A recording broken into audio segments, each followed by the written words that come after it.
On with Mike Dial, I guess the brewmaster here, right?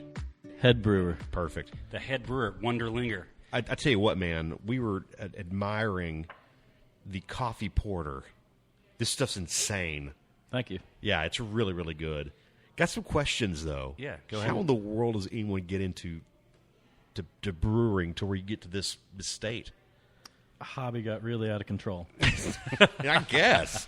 I mean, this is a beautiful facility. I mean, Thank you. Obviously, Chattanooga's got so many things going for it these days.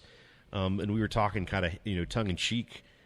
10, 15 years ago, you didn't want to be down in this area. It was kind of run down, and That's true. It wasn't great. But, I mean, it's fantastic. All these reclaimed buildings and whatnot. And did a really good job on the building. But, tell me where you got started in all this and how it became such more than a hobby.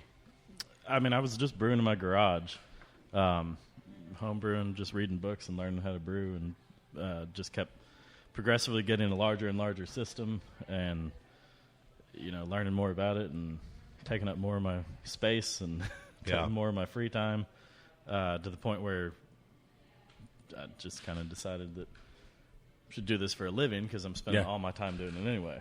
So what did you do before this? I have a degree in environmental science. I worked for an engineering firm. It's such an easy transition there. Yeah, it's super easy. Yeah, clean up versus creating something. Yeah. That's great. But, so I heard from, I guess, one of your bartenders, Sunny. Yeah, she said something about this being a German slant, or you have a German slant to most of your beers. So where did that come from? I like German beers, so Gotcha. I brew a lot of German beers. So we have our Munich Helles and our Pilsner and our alt beer, our Goza are all pretty traditional. I had the Goza. I love the Goza. Yeah, it's pretty traditional Goza. And we try to generally stay fairly true to the styles with our beers. Obviously, putting coffee in a porter is not necessarily true to style, But it's damn good. Yeah. It turned out well. Yeah, we're real happy Eddie's with it. silently clapping over here for you. Yeah, slow clap for real. I mean, it's really good. By the way, the reason we're here is because Eddie's doing something similar to how you started. He's brewing in his closet right now. Yeah, that's where it starts.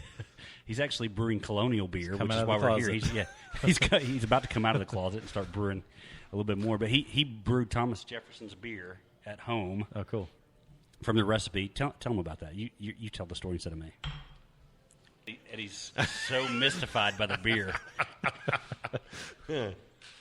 Well, I just brewed it for the first time ever. This was my first try. I got Thomas Jefferson's recipe. I brewed it. It spent a couple weeks fermenting. It spent a couple weeks in bottles. I cracked it open. Best beer I've ever tasted because I made it. Yeah. And, I mean, it's absolutely, people don't even know, like, when you taste that beer that you made for the first time ever, I mean, how amazing is that? What's the first kind of beer you ever made? Like how did this happen that you were like, you know what, I'm going to make beer at home? Yeah, I had friends that brewed beer back in college, and I thought, well, hell, if they can do it, I can do it. And I got a kit, started out with one of those kits. The Mr. Brewer? It was Northern Brewer. Okay. Yes, that's what I have. Yeah. Started out with one of those and then picked up Papazian's book, The Complete Joy of Homebrewing, and just started reading that and then kept getting more and more books and reading more. I think the first thing I brewed, it was some kind of amber ale. I mean, I loved it too. In hindsight, it was probably terrible, but but it was still something you made, It's funny because I fly fish, and I got into fly tying, and that first fish you catch off a fly that you tied, Right. You remember that one. You're just hooked. Yeah. In more ways than one, Right. pun intended, right? And then my brother actually has built rods, and he was like, no, you got to build a rod that you cast a fly that you tied. And that's really where you get into it. So I can imagine this whole thing snowballs pretty out of control pretty fast, right?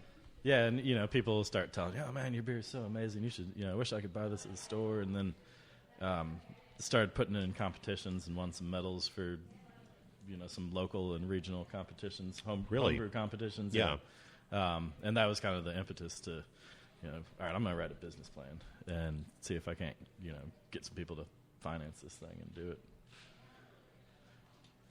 Eddie's a little bit away from there. He was noticing your equipment back here thinking, man, I need a tour of this place so I can step it up a little bit. Yeah. We go walk Yeah, I have around a here. fermenter too, but it's only this big. Yeah, 5 gallon. Yeah. we still use my homebrew setup, which it was a half barrel setup, so 15 gallon setup, 20 gallon kettles. But we still use that as our pilot system until next month when our new one comes in. We'll have a little Do y'all bigger, brew beefier things one. that like you can't get anywhere else? Like this is brewery only. You know, like Yeah, you get your small batch, right? Yeah, we kick out small batch stuff. We have 3 or 4 beers coming out next week for our 1-year anniversary. We did a Rogan beer, which is a German rye. It's fermented with like a Hefeweizen yeast, so it's got that kind of clovey banana yeast character to it. Yeah. And then the spice of the rye. And we did an ESB and a double IPA and a sour porter, which we just took our porter and took some of the wort off after we brewed it and soured it and then fermented it. Mm-hmm. I've never heard of a sour porter before, ever. It's interesting. It's really complex. Yeah, very it sounds complex. amazing. It's funny because I never really had anything more complex than your macro brews before, and then got into visiting some breweries and went on business and really got into the darker the better, the more complex the better. Mm-hmm. And as far as the what you were describing earlier about the clovey type of beer with the Hefeweizen, I think it's Hogarden. Is a type of German beer that Yes. that I really really enjoyed, but has that real clovey overtone. Mm-hmm. It's not even an overtone; it hits you in the face. I mean, Right. it's a strong scent, but to me, I think it's got to be fun to brew something that is the more complex the better. Yeah. Right. Recipe formulation with the complex beers is fun. Our Appalachian, which is an Had alt- that, loved it. Yeah, German alt beer. That one's it's pretty complex. It was fun crafting that recipe for sure. I mean, it's all brewing all the beers is kind of fun. I feel stupid. I've only brewed one beer ever in my life.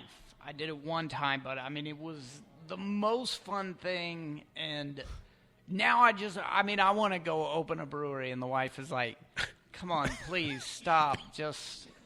But Just saying, I pump mean, the brakes, you do pump the it brakes, don't once. do it. You do it once, and you want to go open your own brewery because it's the most amazing thing. So because at what point did you say, "No, I'm buying a building, and we're going to redo the building. We're going to brew stuff there"? We're leasing the building. We don't own the building. Okay, by lease. But Yeah. what was that point where you said, "Oh my God, we've actually got something here"? I've been brewing for probably 6 years at that point. Or Okay. 5 or 6 years maybe when I started writing the plan. And this space is just we kind of fell into. But it took from the time I started writing the plan until we opened, it took 4 years. Started writing the business plan in 2014. We opened in 2018. Yeah. And we signed our lease in 2016. It took 2 years to get the space ready. Really? So it's a long game for sure. Yeah. what's amazing is that feeling like, you make the wort and then you cool it down, you pitch the yeast, and you're like, this isn't going to work. And then it does. And you're like, oh, it worked. And then you put it into the bottles with the sugar, and you're like, well, this isn't really going to carbonate. It's not going to work. And then it works. It's magic. It feels like you did magic. It feels like it's your first year at Hogwarts, and you just got your wand from Ollivanders, and you're just crushing it with the magic. That's exactly how it feels. And the longer you've brewed, the more things you have to worry about. Yeah. Every little step along the way. But Charlie Papazian in his book Joy Homebrewing always says, "Don't worry, relax, have a homebrew. Yeah. It'll be all right. Don't worry. Yeah. It's gonna be fine." So what's the plan for your 1 year anniversary? What do you guys got going on? We're throwing down. Okay. We're having a big party.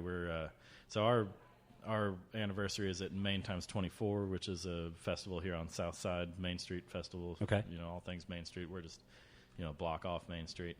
And that was our grand opening last year, was during Main Times 24. So we have music all night. We're going to have a Meet the Brewer thing going on during the day where me and Jared will be in the back. Jared Zidlowski is our other brewer Yep. and cellar manager. So we'll both be in the back talking to people, giving impromptu tours. We're going to have 4 different new releases on tap. 5 new releases on tap that we'll be pouring in the back. So people can come back, talk to us, try one of the new beers, show them the brew system, answer whatever questions they have. And then we're going to a ticketed event at 7 o'clock, and we have 4 different bands playing. So we're just going to rage all night. Awesome. If you're in Chattanooga, you got to check that out. Now, clearly. First off, you got to check out the building's fantastic. The way you said it was a long process, but well done, because this is worth the wait, 100%. I mean, Thank you. it's not quite the what I came from as a beer drinker is obviously the sports bar, right? And it's quite obvious that's not what you wanted. You've got stacks of games to play. You got row tables where people can actually sit on high tops, but actually enjoy enough space to do maybe tabletop games, that type of thing, where it's not just sitting and vegetating in front of a TV. Now, you do have TVs here. Yeah, we do have a few TVs, but we try to have interactive things as well. We've got our, basically the music hall is the area in front of the stage. And then Very well done with that as well. Yep. Yeah, so we do live music 5 or 6 days a week. Yeah. Then we have the beer hall with our big high top. Yep. Community tables, and then the art gallery. This is where we're at. I'm pretty sure a lady thought we were performance art when she walked in. Yeah. Well, they looked at you and they're like, this has got to be modern art. Yeah, definitely. Man, someday I'm going to be the guy that doesn't get picked on this show. I can't wait. I can't wait for that. And also, you are leash friendly, right? Yes, we are dog friendly. We're kid friendly. Yep. Bring your kids in early to drink. Get them in here. Bring your kid on a leash. Right. Well-behaved dogs and children welcome. Yeah. That's just like my house. Good point. Right. Yeah. Man, thanks for joining us. Your beer is great. Pleasure. We really appreciate I the really time. enjoy the time, and just to get in here and see this is going to be a dream for you, right? I mean, It's a dream. Sometimes it's a nightmare, but it's a dream too. Yeah. Every good dream has an aspect of nightmare. You know? That's what makes it good. I dreamt of getting married one day. I knew it was going to be a nightmare. It all goes back to that every time. I feel so sorry for Cindy. Good thing she doesn't listen to this show She at has all. no idea what I do here. All right, guys, come back. We're going to do an election next after this. Thanks.